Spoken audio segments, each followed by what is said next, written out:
আওয়ামী লীগ গাছ লাগায় আর বিএনপি জামায়াত তা ধ্বংস করে বললেন প্রধানমন্ত্রী।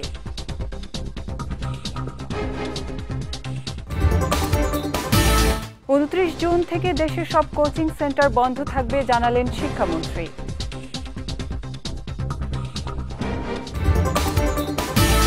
এবং 7,97,000 কোটি টাকার বাজেট পেশ কাল।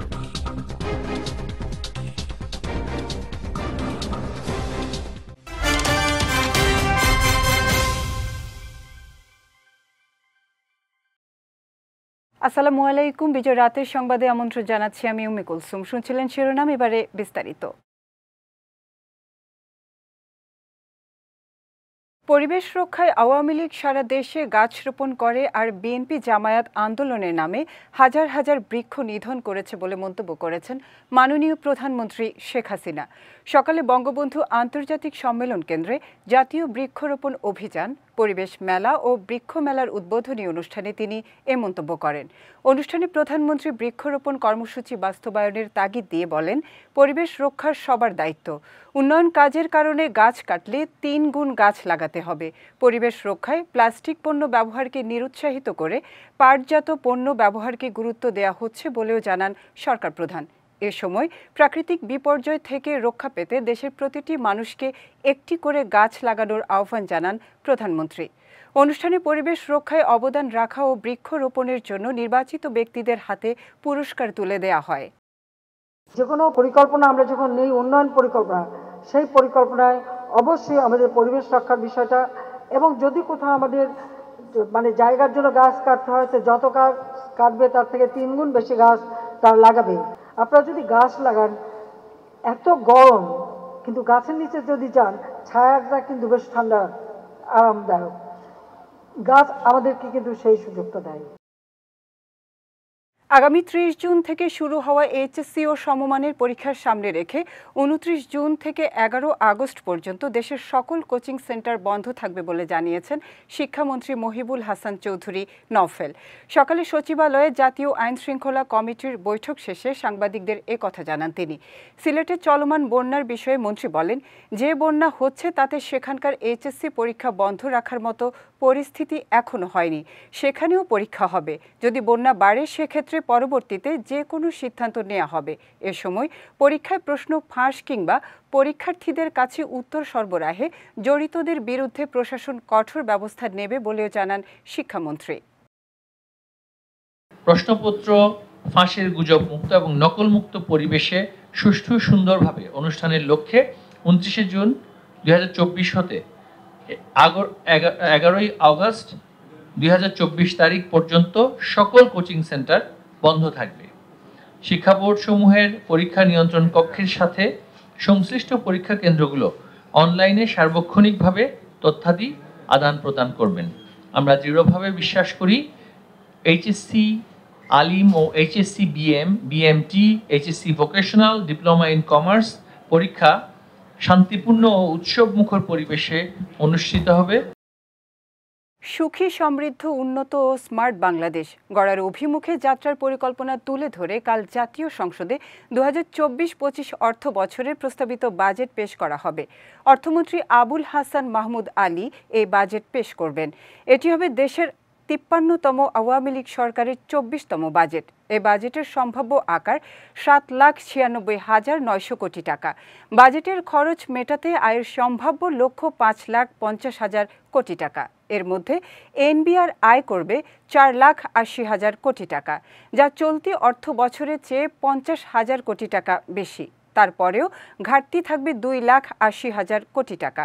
ঘাটতি মেটাতে ব্যাংক ঋণ, সঞ্চয়পত্র বিক্রি সহ দেশি উৎস থেকে 1,65,395 কোটি টাকা ঋণ নিতে হবে সরকারকে। আর বৈদেশিক ঋণ নেয়ার লক্ষ্য ধরা হয়েছে 1,15,000 কোটি টাকা। পুলিশের সাবেক আইজিপি বেনজির আহমেদ কোন দেশে আছেন সে বিষয়ে সরকারের কাছে কোনো তথ্য নেই বলে জানিয়েছেন স্বরাষ্ট্রমন্ত্রী আসাদুজ্জামান খান কামাল। দুপুরে রাজধানীর একটি কনভেনশন সেন্টারে এক অনুষ্ঠান শেষে সাংবাদিকদের প্রশ্নে তিনি এ কথা জানান। বলেন, বেনজির আহমেদের দেশ ত্যাগে আদালতের কোনো নিষেধাজ্ঞা ছিল না, তাই সে কোন দেশে গেছে সে বিষয়ে সরকারের কাছে কোনো তথ্য নেই। আমিও আপনাদের মতো এখনও সুনিশ্চিত নয় কোন জায়গায় গিয়েছে। তো আমি শুনছি আপনাদের মতন তিনি সিঙ্গাপুর গিয়েছিলেন, আমি একটু জানি। সে হয়তো ফিরে আসবেন, সে এসে নিশ্চয়ই যে সমস্ত অপবাদ তার নামে আসছে কিংবা তার নামে যে সমস্ত আসছে এগুলি ফেস করবেন তিনি, আমরা এটাই মনে করি। যাদের উপরে নিষেধাজ্ঞা থাকে তাদেরগুলো শুধু আমরা দেখি, এরপরে কে কখন কিভাবে যায় সেগুলো তো আমাদের লক্ষণীয় নয়, কারণ কোর্টের থেকে তো তার উপরে কোনো নিষেধাজ্ঞা ছিল না। ষষ্ঠ উপজেলা পরিষদ নির্বাচনের চতুর্থ ধাপে ৬০ উপজেলায় ৩৪.৩৩% ভোট পড়েছে বলে জানিয়েছেন প্রধান নির্বাচন কমিশনার কাজী হাবিবুল আউয়াল।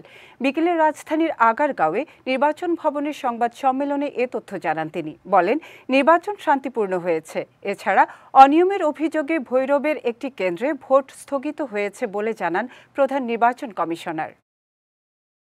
এ পর্যন্ত আমরা ৫,১৪৪টি কেন্দ্রের মধ্যে ২,০৮৯টি কেন্দ্রের যে রেজাল্ট পেয়েছি ওগুলোকে গড় করে দেখা যাচ্ছে টার্ন আউট মানে ভোটার উপস্থিতির সংখ্যা হচ্ছে ৩৪.৩৩ অ্যাকিউরেট।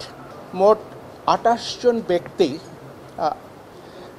গ্রেফতার হয়েছেন, তার মধ্যে ৯ জন দণ্ডিত হয়েছেন, ওরা বিভিন্ন ধরনের অপরাধ করেছে, এবং ২১ জনকে শৃঙ্খলামূলক আইনশৃঙ্খলা রক্ষা ভঙ্গ করার কারণে জরিমানা করা হয়েছে।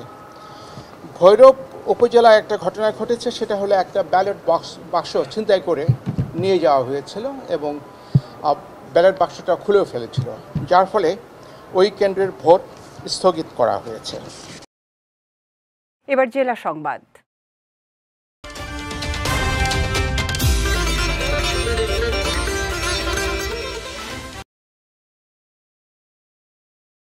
সাবেক মহাপরিচালক বেনজির আহমেদ প্রসঙ্গে র্যাবের নতুন মহাপরিচালক হারুনুর রশিদ বলেছেন, কোনো বাহিনী কারো ব্যক্তি দায় নেবে না। কেউ যদি ভুল ত্রুটি করে থাকে তার জন্য বাহিনী দায়ী না, এটা ব্যক্তিগত দায়। একজন ব্যক্তির সঙ্গে র্যাবের ভাবমূর্তি নষ্ট হওয়ার কোনো সম্পর্ক নেই। বিকেলে গোপালগঞ্জের টুঙ্গিপাড়ায় জাতির পিতা বঙ্গবন্ধু শেখ মুজিবুর রহমানের সমাধিতে শ্রদ্ধা নিবেদন শেষে তিনি এসব কথা বলেন। এর আগে টুঙ্গিপাড়ায় পৌঁছে বঙ্গবন্ধু শেখ মুজিবুর রহমানের সমাধি বেদিতে ফুল দিয়ে শ্রদ্ধা জানান র্যাবের নতুন মহাপরিচালক। পরে বঙ্গবন্ধু ও তার পরিবারের শহীদ সদস্যদের রুহের মাগফিরাত কামনা করে ফাতেহা পাঠ ও বিশেষ মোনাজাতে অংশ নেন তিনি। কুষ্টিয়ার মিরপুরে মাকে হত্যার দায়ে তারই আপন ছেলে মুন্না বাবু, দেবর আব্দুল কাদের ও ছেলের বন্ধু রাব্বি আলামিনকে মৃত্যুদণ্ডের আদেশ দিয়েছেন আদালত। এছাড়া আরেকটি ধারায় প্রত্যেককে ৫০,০০০ টাকা অর্থদণ্ড এবং অনাদায়ে আরও ৫ বছরের সশ্রম কারাদণ্ড প্রদান করা হয়েছে।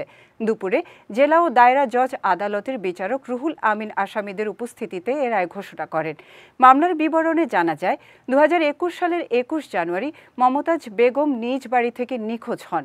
এ ঘটনায় মিরপুর থানায় জিডি করেন নিহতের ভাই। পরে মিরপুর থানা পুলিশ এবং জেলা গোয়েন্দা শাখা কর্মকর্তারা নিহতের ছেলে, দেবর ও ছেলের বন্ধুকে ডেকে জিজ্ঞাসাবাদ করে।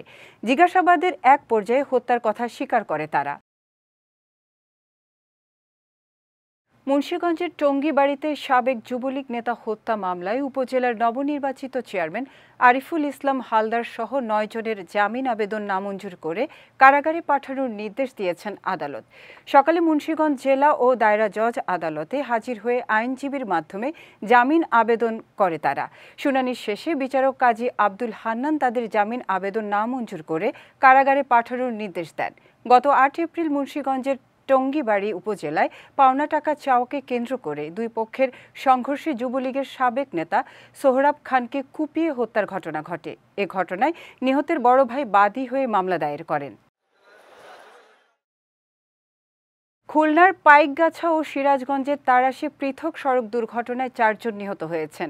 সকালে খুলনার পাইকগাছা উপজেলার শিববাটি ব্রিজের কাছে মোটরসাইকেলের সঙ্গে ভ্যানের সংঘর্ষে ৩ জন নিহত হন। বিষয়টি নিশ্চিত করে পুলিশ জানায়, ঘটনাস্থল থেকে নিহতদের মরদেহ উদ্ধার করে ময়নাতদন্তের জন্য খুলনা মেডিকেল কলেজ হাসপাতালে পাঠানো হয়েছে। এদিকে সিরাজগঞ্জের তাড়াশে ট্রাকের ধাক্কায় তোজাম্মেল হক নামে এক ট্রাক্টর চালক নিহত হয়েছেন। সকালে উপজেলার রানীরহাট আঞ্চলিক সড়কের মানিক চাপড় নামক স্থানে এই দুর্ঘটনা ঘটে।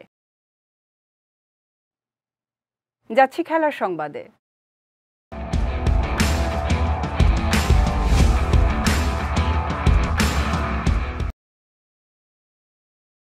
টেস্ট ও ওয়ানডে অলরাউন্ডারদের শীর্ষস্থান আগেই হারিয়েছিলেন সাকিব আল হাসান।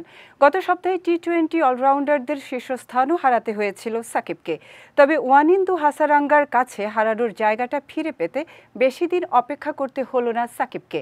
এক সপ্তাহের মাথায় নিজের হারানো সিংহাসন ফিরে পেয়েছেন সাকিব। দক্ষিণ আফ্রিকার বিপক্ষে বিশ্বকাপে নিজেদের প্রথম ম্যাচে ব্যর্থতার পর 2-এ নেমে গেছেন হাসারাঙ্গা। আর কোনো ম্যাচ না খেলেই নিজের জায়গা ফিরে পেয়েছেন সাকিব। আগামী 8 জুন শ্রীলঙ্কার বিপক্ষে বিশ্বকাপে নিজেদের প্রথম ম্যাচ খেলবে বাংলাদেশ। ফিফা বিশ্বকাপ বাছাই পর্বের দ্বিতীয় লেগ খেলতে আগামীকাল কিংস অ্যারেনায় বাংলাদেশের বিপক্ষে মাঠে নামবে অস্ট্রেলিয়া। বাংলাদেশ সময় বিকেল 4:45টায় ম্যাচটি শুরু হবে। এর আগে প্রথম লেগে গত বছরের নভেম্বরে মেলবোর্নে বাংলাদেশকে 7-0 গোলে বিধ্বস্ত করেছিল সকারুরা। অবশ্য ওই ম্যাচে বাংলাদেশকে বিধ্বস্ত করা স্কোয়াডের প্রায় অর্ধেকই বদলে ফেলেছে অস্ট্রেলিয়া। তবুও র্যাঙ্কিংয়ের 24 নম্বরে থাকা অস্ট্রেলিয়ার বিপক্ষে বাংলাদেশের জন্য ম্যাচটি যে খুব একটা সহজ হবে না তা অনেকটাই নিশ্চিত। বিজয় রাতের সংবাদ শেষ করার আগেই শিরোনামগুলো দেখে নিচ্ছি আরও একবার।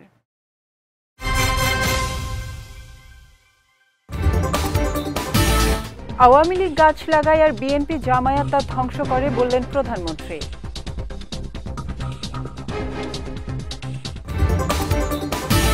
29 জুন থেকে দেশের সব কোচিং সেন্টার বন্ধ থাকবে জানালেন শিক্ষামন্ত্রী।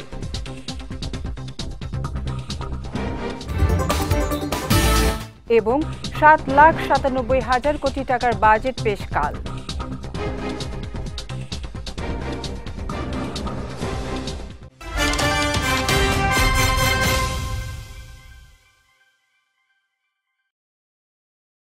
বিজয় রাতের সংবাদ শেষে আজকের মতো আমি উম্মে কুলসুম আপনাদের কাছ থেকে বিদায় নিচ্ছি।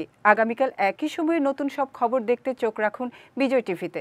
এছাড়াও আজকের বিজয় রাতের সংবাদের ভিডিও দেখতে পারেন আমাদের ইউটিউব এবং ফেসবুক পেজে। আমাদের ইউটিউব হলো youtube.com/bijoytvofficial এবং আমাদের ফেসবুক পেজ হলো facebook.com/bijoytvlimited। এতক্ষণ সঙ্গে থাকার জন্য ধন্যবাদ সবাইকে।